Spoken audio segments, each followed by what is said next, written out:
Today's message from Dr. Christian Sorensen was recorded July 7th, 2019, and it's titled Hidden Messages of the Cinema, Black Panther, affirming, I always know what is the highest and best to do. And today we welcome back the spirit, talent, and voice of our very special guest and musical artist, Ray Davis, who can be found on Facebook or his website. Come visit us at our website at seasidecenter.org, and you can always join us in Encinitas, California on a Sunday sometime, where we always have great music, a spirited message, and a joyful, loving, vibrant community that await you. Good morning, Seaside. Happy Sunday. What a great day.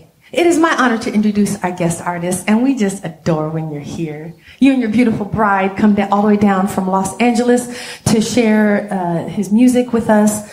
Not only is he an incredible multi-instrumentalist from playing the trumpet and also the piano, he's got an incredible voice. We also get to see him every once in a while on the big screen of television. He does commercials and acting and all this stuff, and we are just so delighted to have somebody, and always dressed as sharp on top of that, by the way. That extra step does not go unnoticed, my friend. So we just love when he's here, and let's just give him a wonderful, wonderful Seaside welcome to Ray Davis.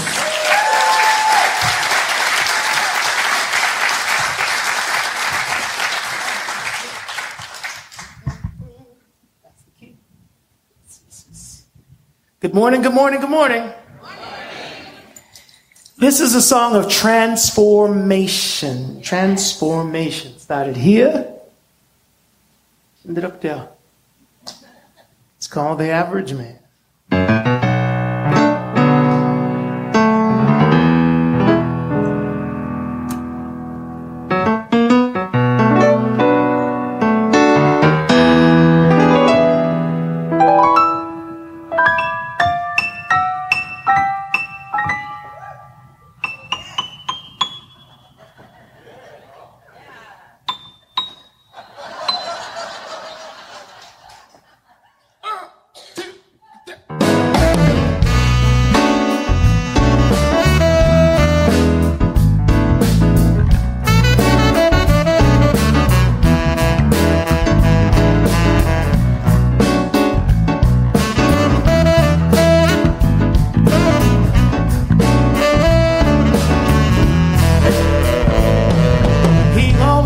He was an average man, average face and average hands, average feet set square on the middle teeth.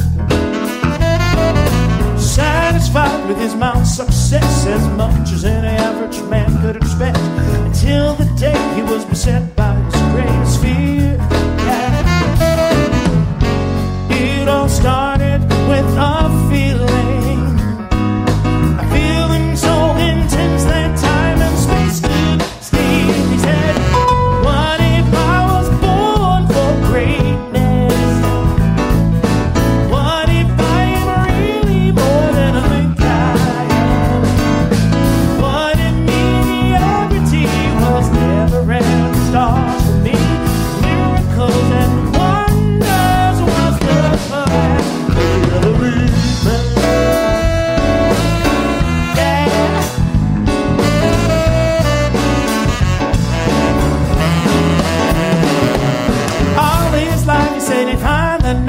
To stretch and reach beyond the dark head, but never did fulfill a drawn bag and empty-handed. He said, what's an average man to do? So little time and all the things to think through. Maybe I should just stick to what I understand.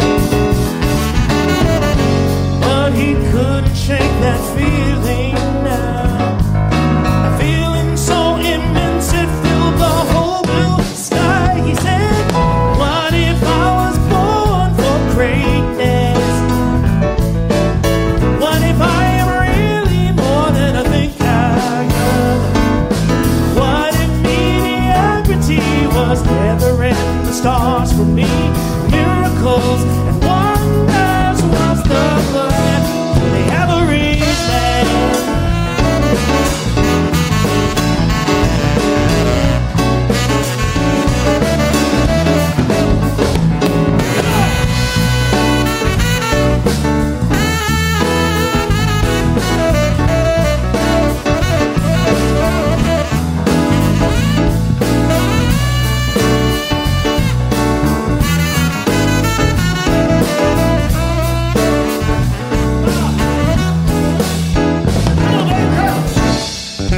Oh,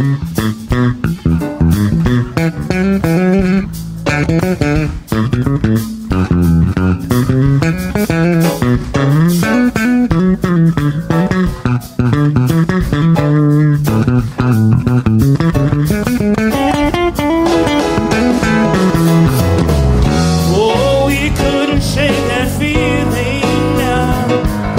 A feeling so intense about to blow his mind. He said, what if I was born for greatness?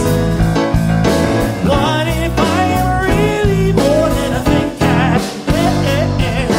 What if mediocrity is delivering the stars for me? The miracles, why eyes was perfect.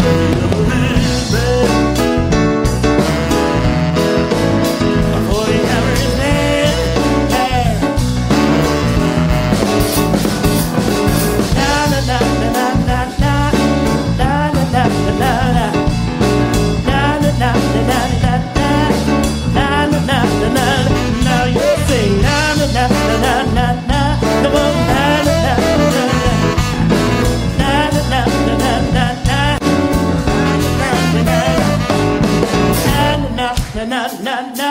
Come on, na na na. Sing na na na. Come on. That's it, that's it. Come on, na na na na na na. Yeah, na na na na na na na na na.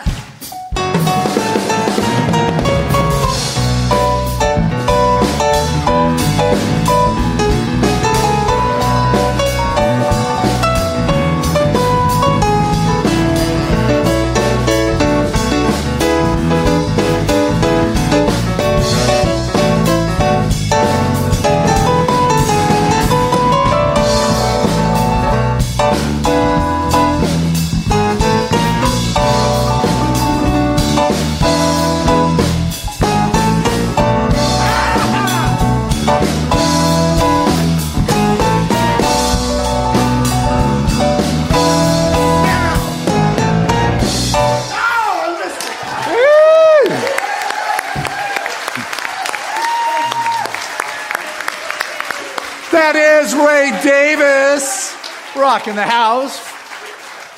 Average man, way to go. What a song for the Black Panther message this morning. What if I'm not born for mediocrity? It's not in the stars for me, born for greatness.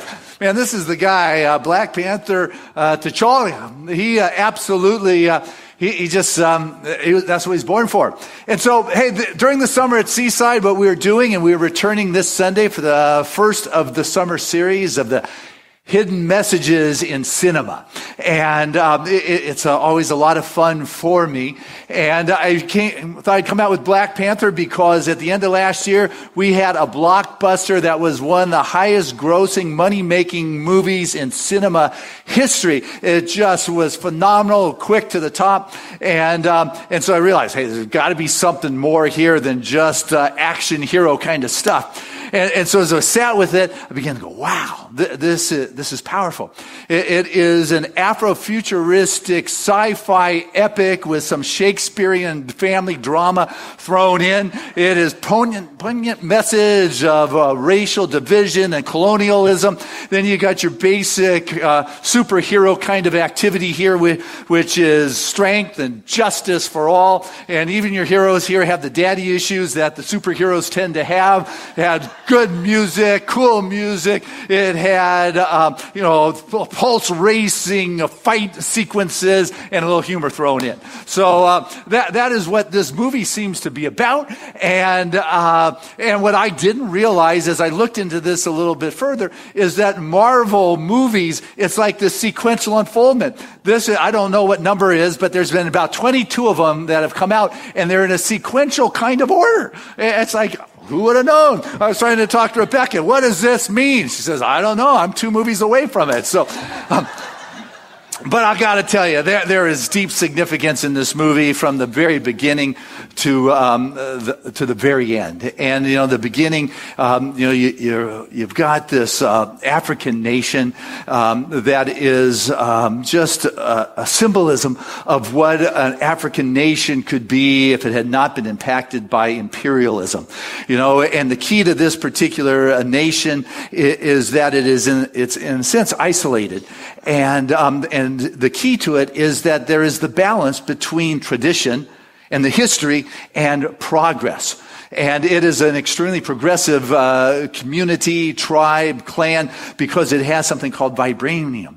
And so the key is taking this natural element, blending it in with tradition and not losing that. And so one of the opening scenes is you see the beautiful savanna of Africa, the incredible landscape, the animals, and then boom, you see this spaceship running on vibranium, and it goes into this mega city. And it is just it is the balance. It's not like giving up tradition of what was. And Ernest Holmes, he's the founder of religious science.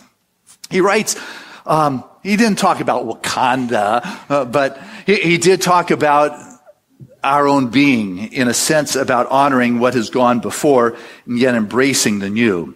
He says in his book, The Science of Mind, that we should never lose sight of the fact that the soul is on a pathway of an endless, ever-expanding experience, and that only by expansion can it evolve. But this does not mean that we should cast away any good the old has to offer, but that we should convert it into a greater good, accepting the lessons and the experiences of the past and taking the very best from everything. We should press boldly forward, looking ever for the truth of the greater yet to be.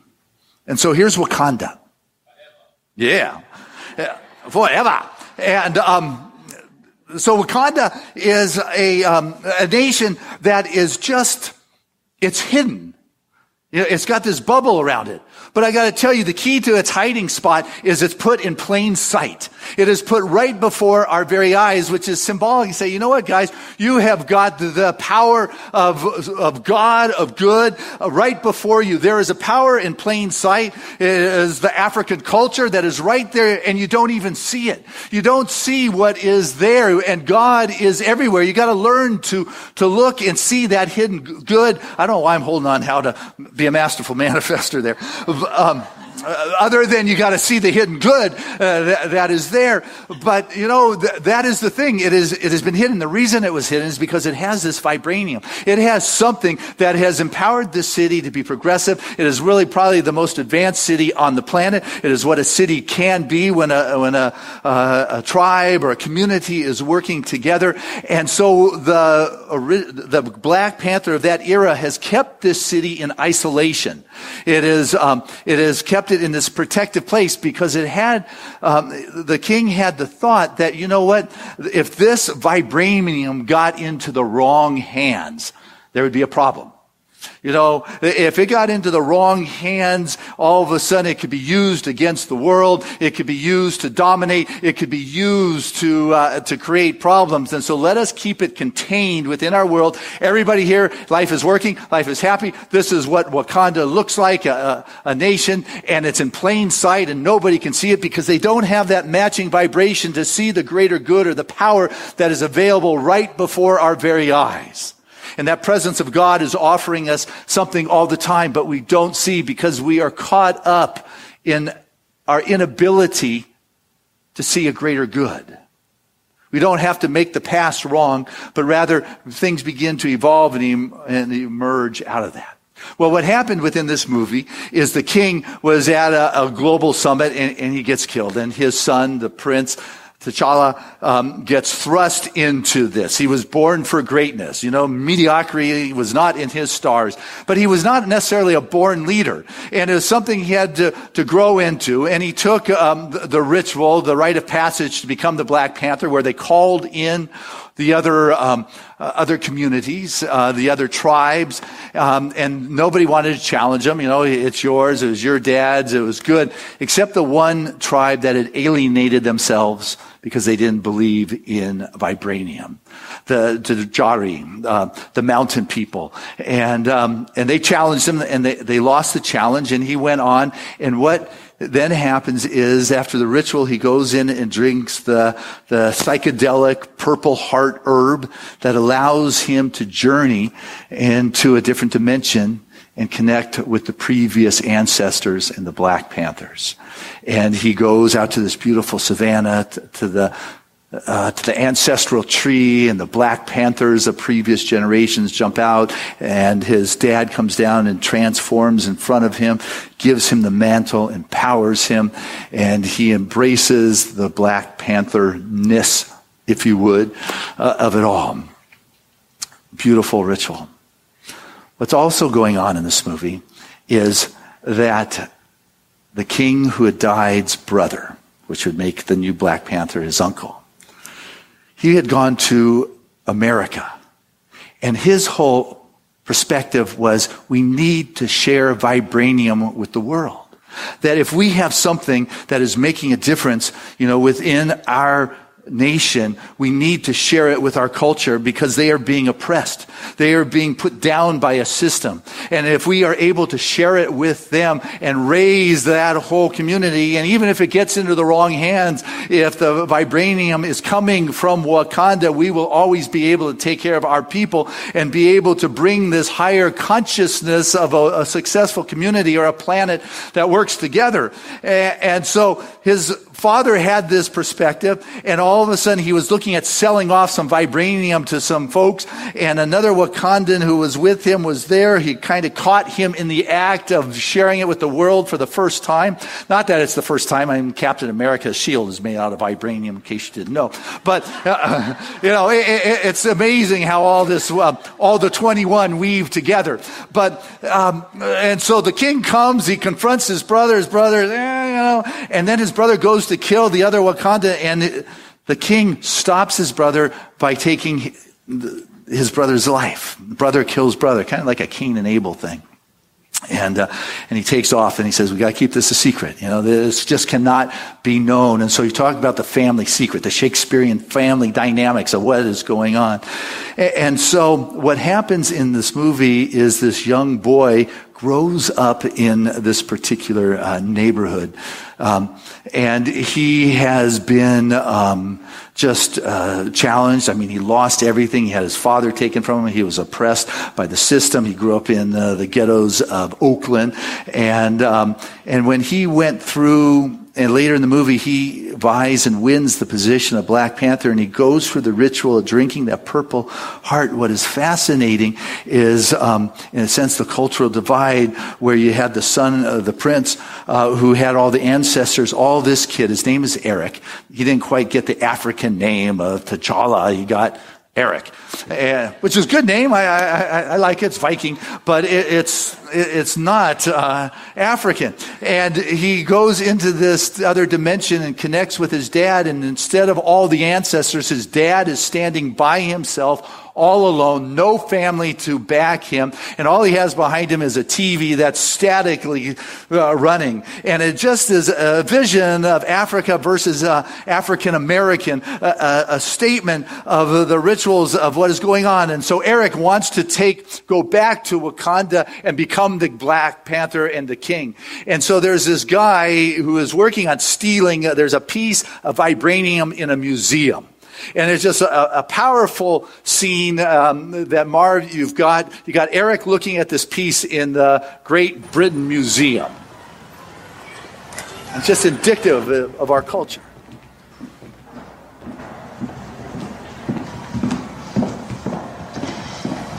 Good morning. How can I help you? I was just checking out these artifacts. They tell me you're the expert. You could say that. They're beautiful. Where's this one from? The Bobo Ashanti tribe, present-day Ghana, 19th century. For real? And what about this one? That one's from the Edo people of Benin, 16th century. Now, tell me about this one. Also from Benin, 7th century, Fula tribe, I believe. Nah. I beg your pardon. It was taken by British soldiers in Benin, but it's from Wakanda. and it's made out of vibranium. Don't trip. I'm gonna take it off your hands for you. These items aren't for sale. How do you think your ancestors got these? You think they paid a fair price? Or did they take it like they took everything else? So I'm going to have to... Okay. So, I mean, there's a statement of our culture, academic white female telling this kid the history of his culture. And sometimes within our academia world is we have flaws or we don't have the full story, and yet we are professing it as the truth. And so this scene goes on where the real villain of the story kind of he comes in, and working with Eric, they steal this vibranium piece and they run off. But here is a guy, it's not short of significance and meaning. This villain here is a white South American, just like reminding us of apartheid, right? And what is he doing? Taking the natural resources of an African culture. And all of a sudden the story begins to unfold that here it is, just the message of the colonization, taking the natural resources of another culture that isn't yours and trying to twist the story to make it fit in a way that doesn't go. And so Claw is the bad guy here who with Eric takes his vibranium and they take off, and the people of Wakanda, the new Black Panther, along with his warriors, and warriors in Wakanda happen to be the female. They are the strength, they are the power, they are the warrior class of that. And they go into this modern city to confront Claw, to get the vibranium from them. And they are the mix of tradition as well as the modernization. She's wearing a costume or wearing a disguise, but she's dressed up like a pretty white woman's supposed to look like. And she just had at some point took the wig off her head, threw it at the crooks and the criminals, and took out her spear. And, for her to be dressed in a costume was so contrary to what she feels is beautiful, that the bald is sacred, that the clothes that they wear is as beautiful as they come, and the scope of a beautiful Wakanda woman is their strength and their ability to engage with nature, to be that avenue through which the divine or the spirit touches down in this world, and they stand as the representation of the power of Wakanda. It is, it's the head scientist is T'Challa's sister. And she has taken the native natural resources that they're trying to steal, vibranium, and put it in the Black Panther suit. And now what this Black Panther suit does is it takes the natural resources, and that's what Wakanda does, is you work with nature, and it reveals to you the strength, the power, and the way in which you can use things. And so what it does is the suit will now take the power of a bullet and take the kinetic energy and transform it and convert it into a power that is, comes from the outside. Ernest Holmes, he writes in his book, How to Use the Science of Mind, a wonderful passage about converting. He says that what would happen if we would convert the energy of fear to faith? That's right. The energy of doubt and uncertainty into a feeling of belonging to the universe, of being safe in this world. Would not the organizing original artist himself go forth into the new creation through us? Yes, we convert that negativity. We convert that which is going on. And so you have these warrior women who are expressing their beauty and their strength. And they did not get Claw, but Eric did. He got Claw. And now this is where the challenge came for me in the movie, because I was real clear who the villain was. It was Claw. He was the typical Marvel hero movie single-dimensional villain. And now he's gone. And all of a sudden, we now have Eric, who killed Claw and a few other folks in the process. But he's not wrong. He feels that we have this something that will help communities, nations. Even if it gets into the wrong hands, we're still in control and we can dominate, but we need to help our brothers and sisters. So he is not only not wrong, but his anger is justified in the way in which he has been brought up. actually, his uncle killed his dad. It's not a pretty picture. And if it was another hero movie, he might actually be the hero of the movie. He comes out of oppression, victim of the system. He wasn't born a prince. He's definitely more charismatic, energetic, and strong than any other leader in this movie. But he doesn't have leadership qualities that T'Challa was developing. He didn't have the benevolence. He didn't have the honoring of the females, which doesn't go over very big in a Wakanda culture. He had an authoritarian approach and an abuse of women, and what T'Challa had was a growing and emergence into his leadership role. He didn't realize that he was born for greatness. Mediocrity wasn't in his stars. There was something inside of him that had to begin to unite the tribes that didn't support him in the leadership. And he went out to the Jabari tribe and said, hey guys, we need to come together as a community of Wakanda to begin to do the right thing here. And what is interesting also about T'Challa is that all of a sudden he begins to realize that he's able to hear, and this is leadership, that he is able to hear that, some of the points of view that Eric has makes a lot of sense. That was my struggle with the story. Who is right here? Who is wrong here? You've got his dad's approach, which was isolationism and nonviolence. And then you had Eric's approach, which was intervention and violence. They were symbolic, if you would, of Martin Luther King would be T'Challa and the nonviolence approach, and Malcolm X would be Eric's approach. Whatever means is necessary. But the tragic part is both sides of these debate wanted the same thing. This is the movie that's doesn't have this clear-cut path. And so we are left as the spectators trying to grapple with these ethical questions. What's right here? What is going on here? What is it that, what is the highest and best? And what we came to realize is if T'Challa had listened to his girlfriend at the beginning of the movie, we wouldn't have to go through all of this. She was one of those warriors, and Nakia said to him, it's kind of like both. She said it's not isolationism, but it is nonviolence and aid. You contribute what you can to the community.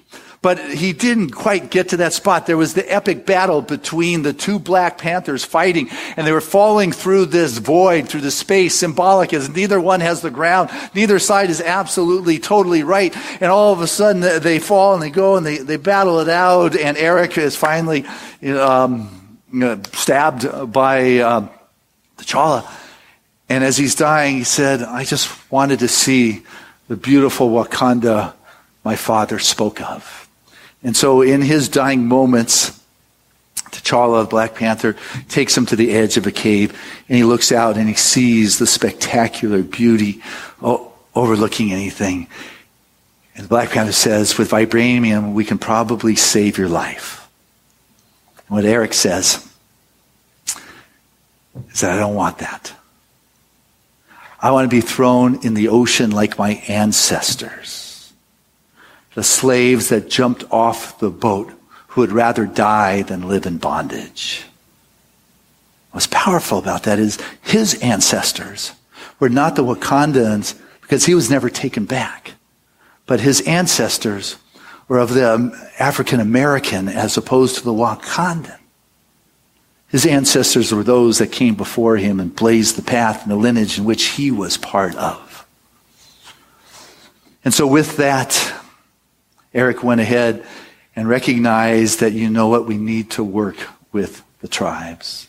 We need to be willing to share, because if you do not share, then the warmonger will come to the Jabari and unite them against you. We need to share what it is with who we have and the communities we have to share it with. And so as he began to realize that it is in the sharing, he was willing to take a stand. He was willing to stand up and say that my father was wrong for trying to keep it a secret with what he did with my uncle. He was wrong for trying to keep it isolated, though it may have been the appropriate thing, but it was time to open up. And Nakai, the girlfriend, said to him, and you get to decide what kind of king you're going to be. See, the sins of the father in the Bible tell us, they come upon the kid. But you're the one who decides, I'm going to sever this tie. I'm the one who's going to end this pattern now. I'm going to decide what kind of man I'm going to be. Am I going to be the ordinary man? Or am I going to be one who is open? Ernest Holmes talks about being open at the top. And so I know that as we begin to open ourselves up, we begin to discover that which seems to have been hidden is right there before us, and we have so much more to share with the world. And so I want to end here today with the closing statement that the Black Panther made to the United Nations. And those of you that are familiar with Marvel superhero movies, is when the credits roll, you never turn it off, because there is always a post scene that kind of wraps everything up. And so here I was grappling who was right and who was wrong. And I come to the realization that it is the integration of nonviolence and aid. The movie ends with him giving aid to that place in Oakland, bringing in a house, and they decided they were going to share the scientific revelations of vibranium with the world, because Marvel, the way it goes, is the world is probably going to have to unite to save itself against some alien forces. But that's probably movie number 27. So anyway, I end with T'Challa's speech to the United Nations with his girlfriend, Nakia, on one side, his sister, who, created as the scientist of the community, on the other side, and the lead warrior, Okoye. And they're standing there looking at him as he shares with the United Nations and the world. Remember, there is symbolism all throughout this movie. Wakanda will no longer watch from the shadows. We cannot. We must not. We will work to be an example of how we as brothers and sisters on this earth should treat each other. Now, more than ever, the illusion of division threatens our very existence. We all know the truth. More connects us than separates us. But in times of crisis, the wise build bridges while the foolish build barriers. We must find a way to look after one another as if we were one single tribe. God bless you, my brothers and sisters.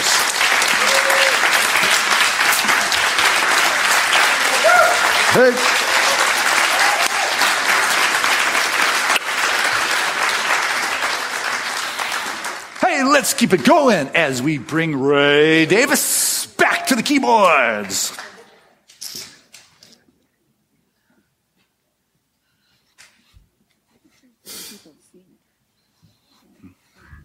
This is a song of unity, and it's one way.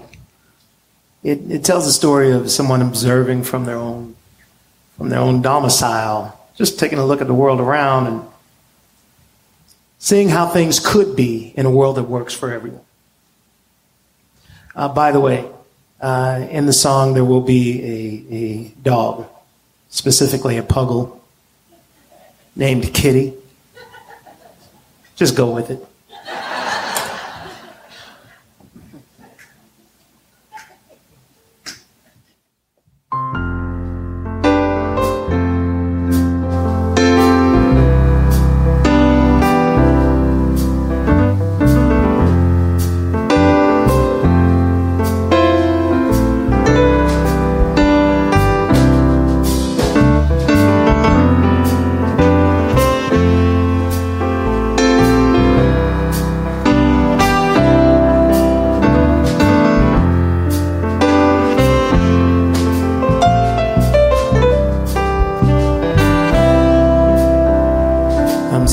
Outside with a cup of hot tea, checking out the panorama of the world before me. I'm singing, how do you do?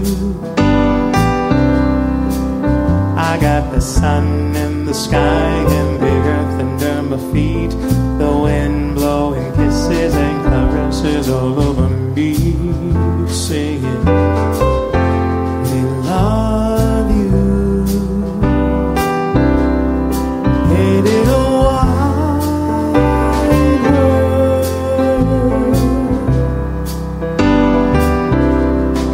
Hey, little wide world.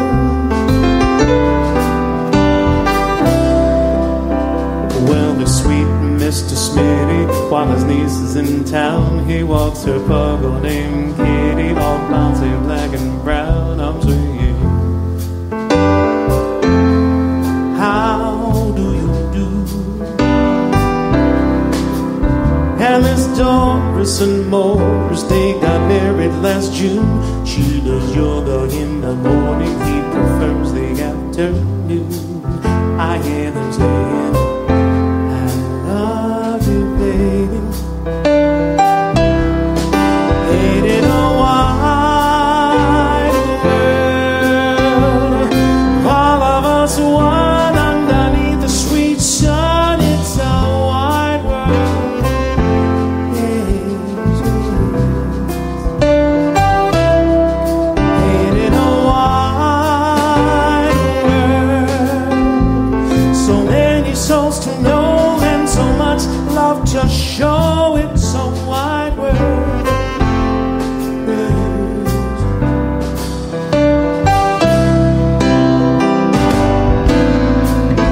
When I close my eyes, all I see is light, light and life and love.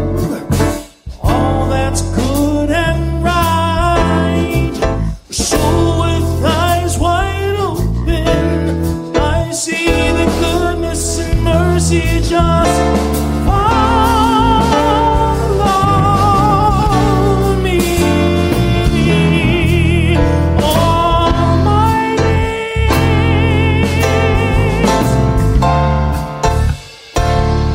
all my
I see the farmers market's got a lot of people today. They're living local and organic, and as they pass away, I'm singing, hey, how y'all doing?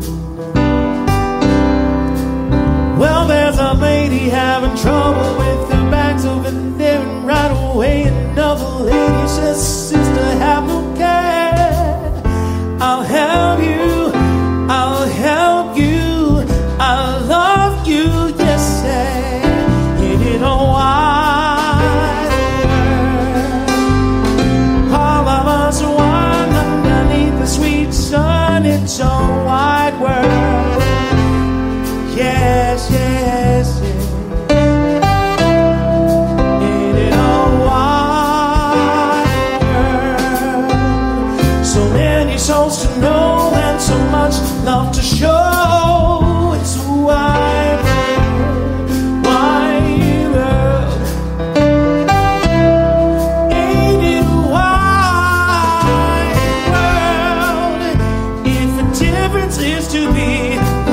singing with me. Yeah.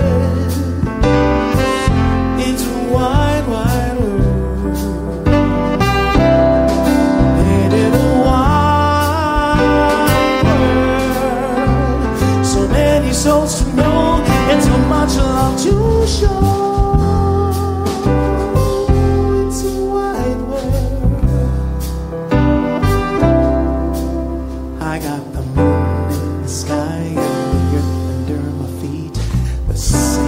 Ancestors blowing blessings all over me.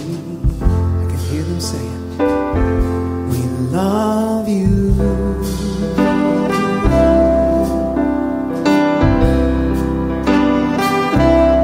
We love you. Ah, da, da, da.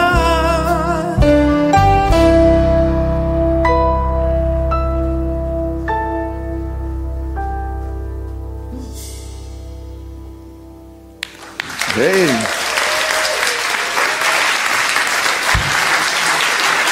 That is Ray Davis.